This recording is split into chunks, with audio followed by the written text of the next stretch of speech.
বাংলাদেশ ও Saudi আরবের সম্পর্ককে নতুন উচ্চতায় নিতে শুরু হয়েছে কূটনৈতিক তৎপরতা। সৌদি আরবের যুবরাজ ও প্রধানমন্ত্রী মোহাম্মদ বিন সালমান ঢাকা সফরের আগ্রহ প্রকাশ করায় দুই দেশের সম্পর্কে নতুন সম্ভাবনা তৈরি হয়েছে। বিশ্লেষকদের মতে শেখ হাসিনার আমলে শীতল হয়ে পড়া ঢাকা রিয়াদ সম্পর্ককে নতুন করে উষ্ণ করতে চায় বর্তমান সরকার। তাদের মতে এটি কেবল একটি রাষ্ট্রীয় সফরের প্রস্তুতি নয়, বরং দীর্ঘদিনের স্থবির সম্পর্ক পুনরুজ্জীবিত করে বিনিয়োগ, বাণিজ্য ও কৌশলগত সহযোগিতার নতুন অধ্যায় শুরুর একটি গুরুত্বপূর্ণ উদ্যোগ। বাংলাদেশ ও সৌদি আরবের সম্পর্কের ইতিহাস বেশ পুরনো। স্বাধীনতার পর প্রেসিডেন্ট জিয়াউর রহমানের সময় থেকেই মুসলিম বিশ্বের গুরুত্বপূর্ণ দেশগুলোর সঙ্গে সম্পর্ক জোরদারের বিশেষ গুরুত্ব দেওয়া হয়। সেই ধারাবাহিকতায় সৌদি আরবের সঙ্গে রাজনৈতিক, কূটনৈতিক ও অর্থনৈতিক সম্পর্ক আরও শক্তিশালী হয়। পরবর্তীতে বিএনপি সরকারের সময় এই সম্পর্ক আরও বিস্তৃত হয়। শ্রমবাজার, বাণিজ্য, প্রতিরক্ষা সহযোগিতা এবং কূটনৈতিক যোগাযোগ সব ক্ষেত্রেই দুই দেশের সম্পর্ক নতুন মাত্রা পায়। তবে শেখ হাসিনার শাসনামলে সে সম্পর্কে একেবারেই ভাটা পড়ে গিয়েছিল।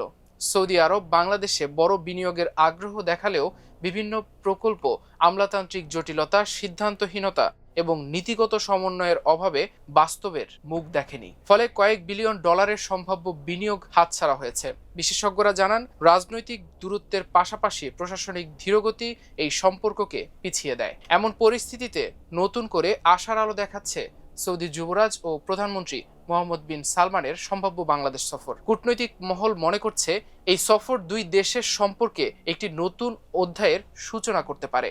সম্প্রতি প্রধানমন্ত্রীর কার্যালয়ে সৌদির রাষ্ট্রদূত ডক্টর আবদুল্লাহ জাফের এইচ বিন আবিহাই প্রধানমন্ত্রী তারেক রহমানের সঙ্গে বৈঠক করেন।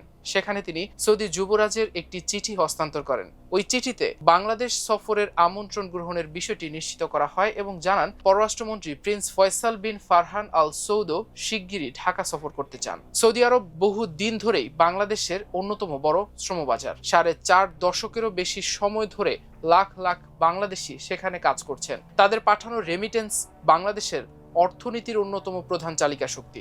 কিন্তু শ্রমবাজারের বাইরে বিনিয়োগ ও শিল্প সহযোগিতার ক্ষেত্রে সম্পর্ক কখনোই প্রত্যাশিত পর্যায়ে পৌঁছাতে পারেনি। এর বড় উদাহরণ লালমনিরহাট বিমান ঘাঁটিকে ঘিরে সৌদির বিনিয়োগ প্রস্তাব। প্রায় $1 বিলিয়ন একটি বিমান মেরামত ও রক্ষণাবেক্ষণ কেন্দ্র গড়ে তুলতে আগ্রহ দেখিয়েছিল সৌদির প্রতিষ্ঠান আল সালাম এরোস্পেস।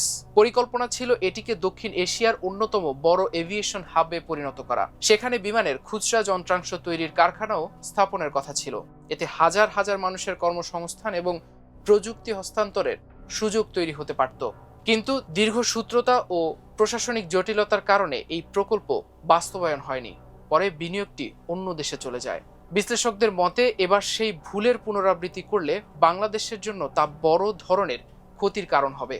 কারণ বর্তমানে বৈশ্বিক ভূ রাজনীতি দ্রুত পরিবর্তন হচ্ছে। মধ্যপ্রাচ্যের নিরাপত্তা পরিস্থিতি, আন্তর্জাতিক শক্তিগুলোর সহযোগিতা এবং নতুন অর্থনৈতিক বাস্তবতায় সৌদি আরব তার অংশীদারিত্ব আরও বিস্তৃত করতে চায়। অন্যদিকে বাংলাদেশও অর্থনৈতিক প্রবৃদ্ধি ধরে রাখতে বড় বিদেশি বিনিয়োগের সন্ধান করছে। বিশেষ করে সৌদি আরবের ভিশন 2030 কর্মসূচি বাংলাদেশের জন্য বিশাল সম্ভাবনার দরজা খুলে দিতে পারে।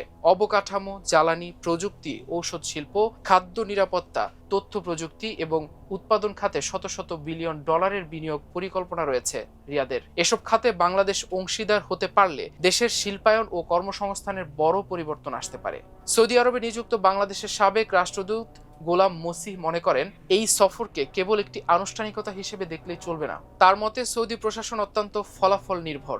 তারা এমন উদ্যোগেই আগ্রহ হয় যেখানে বাস্তব অগ্রগতির নিশ্চয়তা থাকে। তাই সফরের আগে বিনিয়োগযোগ্য প্রকল্পের একটি সুস্পষ্ট তালিকা প্রস্তুত করতে হবে। তিনি আরো বলেন, বাংলাদেশ বিনিয়োগ উন্নয়ন কর্তৃপক্ষ বা বিডাকে আরো সক্রিয় হতে হবে। শুধু অনুমোদন দেওয়াই যথেষ্ট নয়, প্রকল্প পরিকল্পনা বাস্তবায়ন এবং বিনিয়োগকারীদের প্রয়োজনীয় সহায়তা নিশ্চিত করাও সমান গুরুত্বপূর্ণ।